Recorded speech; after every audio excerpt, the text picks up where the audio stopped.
வணக்கம். அமரர் கல்கியின் பொன்னியின் செல்வன் 4ஆம் பாகம் மணிமகுடம். அத்தியாயம் 25. அனிருத்தரின் குற்றம்.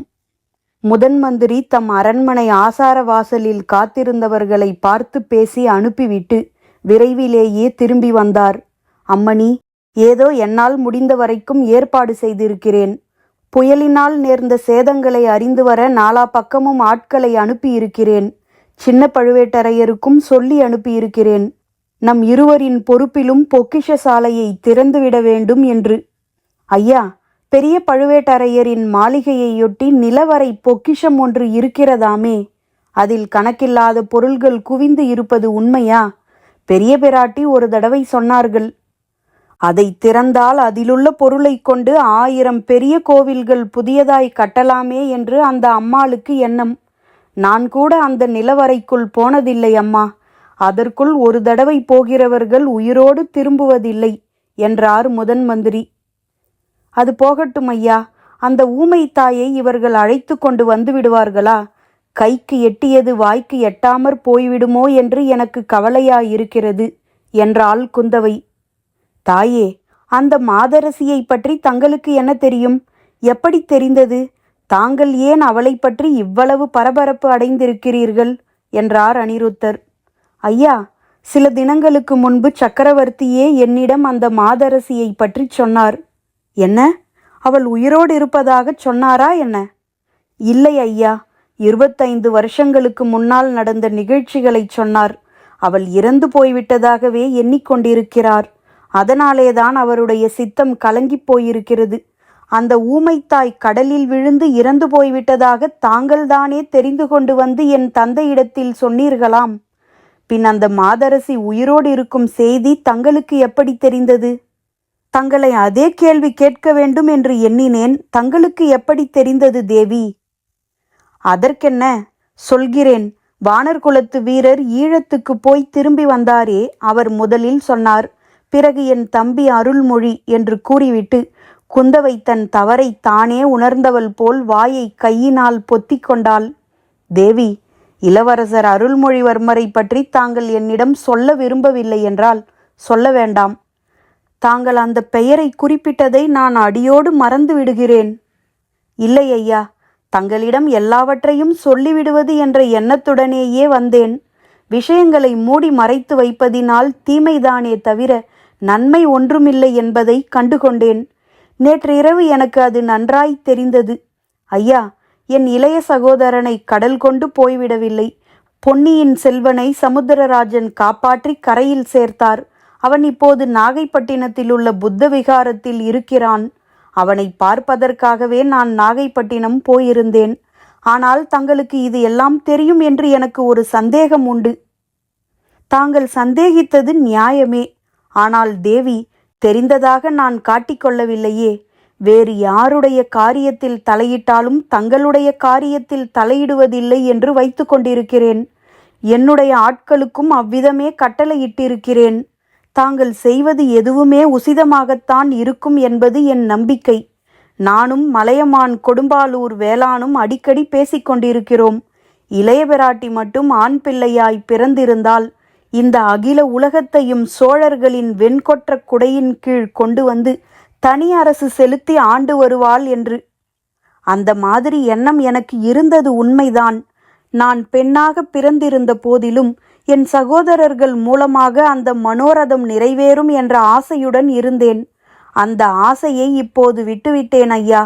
ராஜ்ய விஷயங்களில் பெண்கள் தலையிடவே கூடாது என்று முடிவு செய்துவிட்டேன். பாருங்கள், என் சகோதரனை நாகைப்பட்டினம் சூடாமணி விகாரத்தில் இருக்கும்படி செய்தேன்.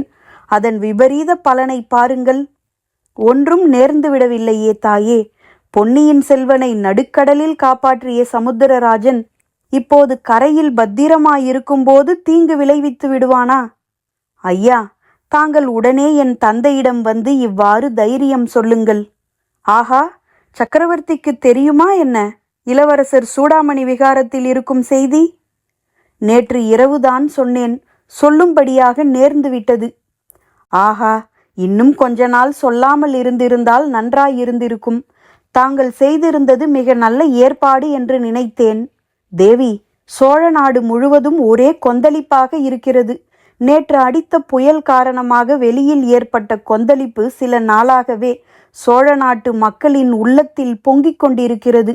மதுராந்தகர் மீதும் பழுவேட்டரையர்கள் மீதும் ஜனங்கள் ஒரே கோபமாக இருக்கிறார்கள். இளவரசரை சிறைப்படுத்தி கொண்டு வர கப்பல்கள் அனுப்பப்பட்டதையும் அறிந்திருக்கிறார்கள். இளவரசரை பழுவேட்டரையர்கள்தான் கடலில் மூழ்கடித்து விட்டதாக பலர் நம்புகிறார்கள். இச்சமயத்தில் இளவரசர் இந்த நாட்டில் இருப்பது தெரிந்தால் மக்கள் கொதித்து எழுவார்கள். இளவரசரின் தலையில் இப்போதே மணிமகுடத்தை சூட்டிவிட வேண்டும் என்று பெரும் கிளர்ச்சி செய்வார்கள். பழுவேட்டரையர்களும் சண்டைக்கு எப்போது முகாந்தரம் ஏற்படும் என்று காத்திருக்கிறார்கள். கொடும்பாளூர் பெரிய வேளார் பெரும் படை திரட்டி கொண்டு தஞ்சையை நோக்கி வந்து கொண்டிருக்கிறார். தேவி, சோழ நாட்டில் இரத்த வெள்ளம் ஓடப்போகிறது என்று அஞ்சுகிறேன். இந்த பெரிய சாம்ராஜ்யம் சகோதர சண்டையினால் அழிந்து விடுமோ என்று பயப்படுகிறேன். அப்படி ஒன்றும் நேராமல் இருக்க வேண்டும் என்று அல்லும் பகலும் ஸ்ரீ ரங்கநாதரை பிரார்த்தனை செய்து கொண்டிருக்கிறேன். என்னுடைய பிரார்த்தனையும் அதுவேதான் ஐயா. என் சகோதரர்கள் இந்த சாம்ராஜ்யத்தின் சிம்மாசனத்தில் ஏற வேண்டும் என்ற ஆசையை நான் விட்டுவிட்டேன். என்னை பொறுத்தவரையில் மதுராந்தகனுக்கே முடிசூட்டுவதில் இப்போது எனக்கு ஆட்சேபம் ஒன்றுமில்லை. தங்களுக்கு ஆட்சேபம் இல்லை, ஆனால் மக்களுக்கு ஆட்சேபம் இருக்கிறதே. சக்கரவர்த்தி இன்னும் பல்லாண்டு இவ்வுலகில் வாழ வேண்டும். ஆனால் விதிவசத்தினால் அவருக்கு ஏதாவது நேர்ந்து விட்டதென்றால் அன்றைய தினமே இந்த சோழ நாடு முழுவதும் ரணகலமாகிவிடும். ஐயா, அத்தகைய துர்கதி விரைவிலேயே நேர்ந்து விடுமோ என்று எனக்கு பயம் அதிகமாயிருக்கிறது. நேற்றிரவு சக்கரவர்த்தியின் நிலை மிக்க கவலைக்கிடமாகிவிட்டது. அதனாலேதான் அவரிடம் பொன்னியின் செல்வன் பத்திரமாயிருக்கிறான் என்று சொல்ல வேண்டியதாயிற்று. ஆனால் சொல்லியும் அவர் நம்பவில்லை. அவருக்கு நான் வெறுமே ஆறுதல் சொல்வதாக எண்ணிக்கொண்டார். பல வருஷங்களுக்கு முன்னால் மாண்டு போன பழிகாரி ஆவி அவருடைய புதல்வர்களின் மீது பழிவாங்குவதாக எண்ணி பிரமை கொண்டு பிதற்றுகிறார். அந்தோ கடவுளே, என்ன விபரீதம்! நேற்று இரவு நடந்ததையெல்லாம் விவரமாகச் சொல்லுங்கள். அதற்காகத்தான் வந்தேன் ஐயா. சொல்லி தங்களிடம் யோசனை கேட்பதற்காகவே வந்தேன். முன்தடவை சுந்தர சோழர் மருத்துவ சாலை ஏற்படுத்துவதற்காக நான் வந்த சமயத்தில் சக்கரவர்த்தி எனக்கு அந்த பழைய வரலாற்றை கூறினார். ஈழ நாட்டை அடுத்த தீவில் தாம் ஒதுங்க நேர்ந்த போது கரையர் மகள் ஒருத்தி தம்மை கரடிக்கு இரையாகாமல் காப்பாற்றியது பற்றி சொன்னார். பின்னர் அத்தீவிலேயே சில மாத காலம் சொப்பன சொர்க்கலோகத்தில் வாழ்வது போல் அந்த பெண்ணுடன் வாழ்ந்திருந்ததை பற்றி சொன்னார். பின்னர் இந்த தஞ்சைபுரிக்கு அவர் அழைத்து வரப்பட்டதையும் கூறினார். அரண்மனை வாசலில் கூடியிருந்த கூட்டத்தின் மத்தியில் கரையர் மகளை பார்த்ததையும், ஆருயிர் நண்பராகிய தங்களை விட்டு அவளை தேடிக் கொண்டு வரச் சொன்னதையும், தாங்கள் தேடிப்போய் திரும்பி வந்து அவள் கடலில் விழுந்து இறந்தாள் என்று தெரிவித்ததையும் கூறினார். அது முதல் அடிக்கடி அந்த கரையர் மகள் ஆவி வடிவத்தில் வந்து தம்மை துன்புறுத்துவதாகவும், சமீப காலத்தில் அவள் வருகை அதிகமாயிருப்பதாகவும் சொன்னார். தேவி, அதையெல்லாம் நீங்கள் நம்பினீர்களா? தந்தை கூறிய வரலாறு அவ்வளவு அதிசயமாயிருந்தபடியால் என் மனமும் மிக்க குழம்பிவிட்டது. இறந்து போனவளின் ஆவி வந்து தந்தையை தொந்தரவு படுத்துவது சித்த பிரமையாயிருக்கலாம் என்று நினைத்தேன். பிறகு யோசித்து பார்க்க பார்க்க வேறு சில ஐயங்கள் உண்டாயின. வானதி ஒரு நாள் இரவு சக்கரவர்த்தியின் கூக்குரலை கேட்டு போய் பார்த்தாள். பழுவூர் இளையராணி மாதிரி ஓர் உருவம் மன்னரின் எதிரில் நிற்பதைக் கண்டு திடுக்கிட்டு மூர்ச்சித்து விழுந்தாள். அது முதல் அந்த கரையர் மகளுக்கும் இந்த பழுவூர் இளையராணிக்கும் ஏதோ சம்பந்தம் இருக்க வேண்டும் என்று தோன்றியது. வல்லவரையரும் அருள்மொழியும் கூறியதிலிருந்து அது உறுதியாயிற்று. ஐயா, நந்தினி தேவி ஒருவேளை அந்த கரையர் மகளின் புதல்வியாயிருக்க முடியுமா? தங்களைப் போலவே நானும் ஊகிக்கத்தான் முடியும் தாயே. உருவ ஒற்றுமையை பார்த்தால் அப்படித்தான் கருத வேண்டியிருக்கிறது. ஆனால் அதிலிருந்து மட்டும் நிச்சயிக்க முடியுமா? ஒருவேளை கரையர் மகளின் கடைசி தங்கையாக கூட நந்தினி தேவி இருக்கலாம். இதையெல்லாம் பற்றி நிச்சயமாக தெரிந்தவர்கள் இப்போது 3 பேர்தான் இருக்கிறார்கள்.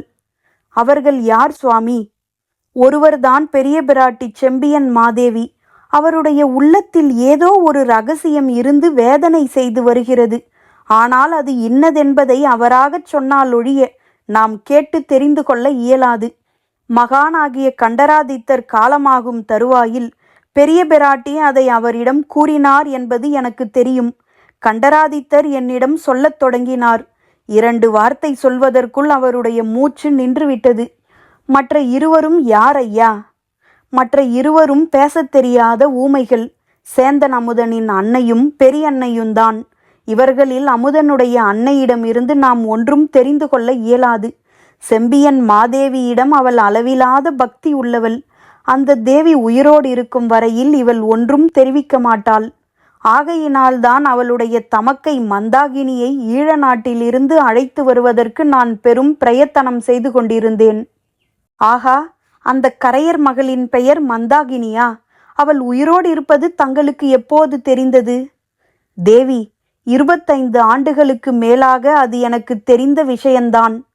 என்ன என்ன 25 வருஷங்களாக தெரிந்துமா என் தந்தையிடம் தாங்கள் சொல்லவில்லை? ஐயா, அவள் இறந்துவிட்டாள் என்ற எண்ணத்தினால் என் தந்தை எத்தனை மனோவேதனைக்கு உள்ளானார் என்பதெல்லாம் தங்களுக்கு தெரியாதா? தெரியும் தாயே, தெரியும். தெரிந்துமா அவரிடம் உண்மையை சொல்லாதிருந்தீர்கள்? அனிருத்தர் ஒரு நெடிய பெருமூச்சு விட்டார்.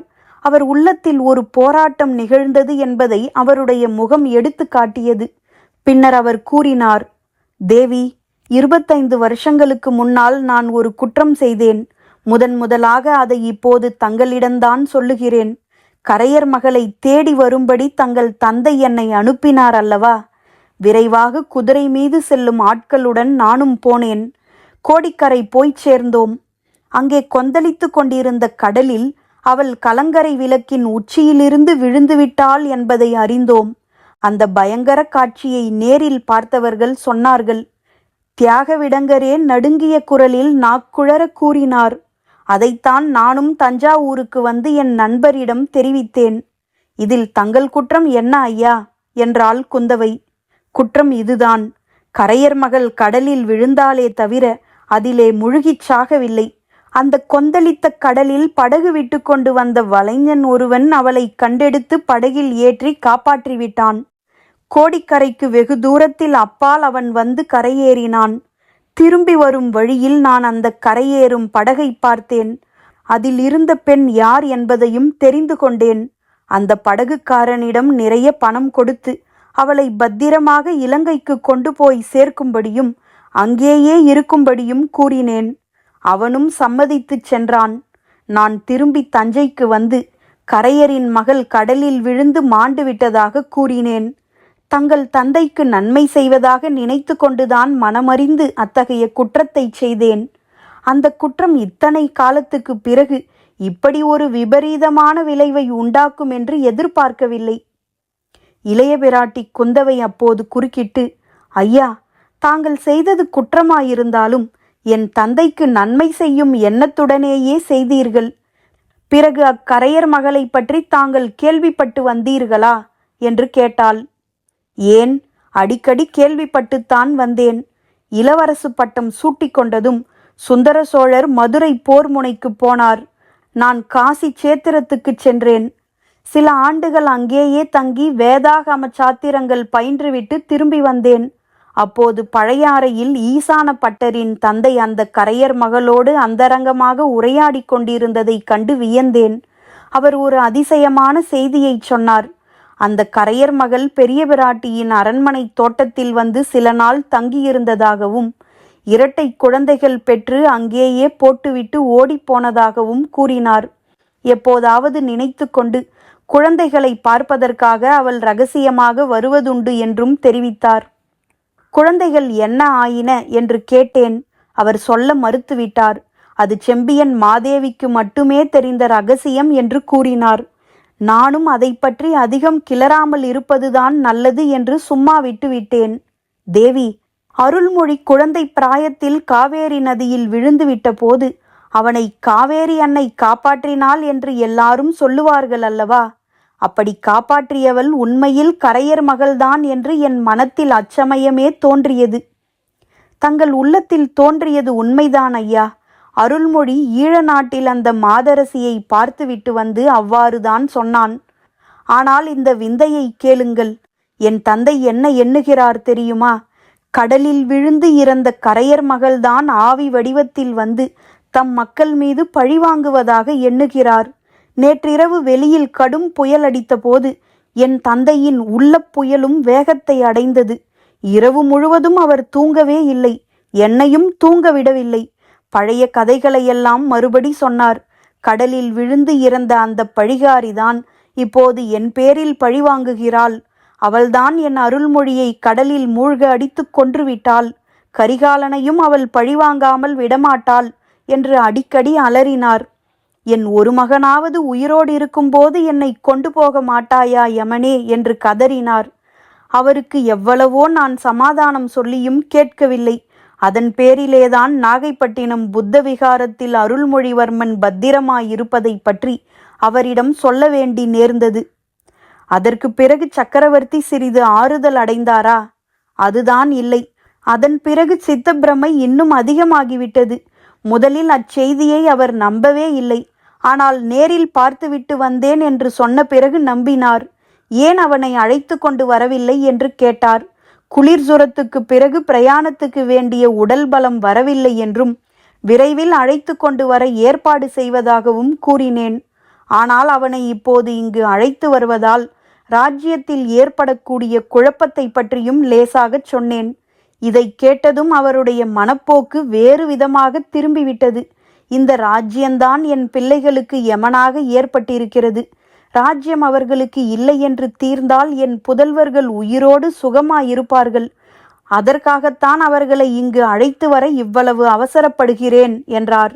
திடீரென்று இன்னொரு பீதி அவர் மனத்தில் குடிகொண்டது. உக்கிரமான புயல் காற்றில் நேற்றிரவு அரண்மனையெல்லாம் கிடுகிடுத்து போயிற்று. ஒரு தடவை பேரிடி இடித்து ஓய்ந்ததும் என் தந்தை வெறி கொண்டு விட்டார். மகளே, அருள்மொழியை இனி நான் பார்க்கப் போவதில்லை. கீழே கடலில் தோன்றும் புயல் காற்றுகளையும் சுழிக்காற்றுகளையும் பற்றி எனக்கு நன்றாய் தெரியும். இன்று அடிக்கும் புயலினால் கடற்கரையில் தென்னை மர உயரம் அலைகள் எழும்பும். உள்நாட்டில் வெகு தூரம் கடல் பொங்கி வந்து மூழ்க அடிக்கும். காவேரி பட்டினத்தை அன்று ஒரு நாள் கடல் கொண்டது போல் நாகைப்பட்டினத்தையும் கொண்டு போனாலும் போய்விடும். அதிலும் கடற்கரைக்கும் கால்வாய்க்கும் மத்தியில் உள்ள புத்த விகாரம் ஒரு நாளும் தப்பி பிழைக்காது.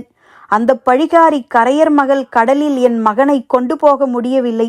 அதற்கு பதிலாக கரையிலேயே வந்து என் மகனை கொல்லப் போகிறாள்.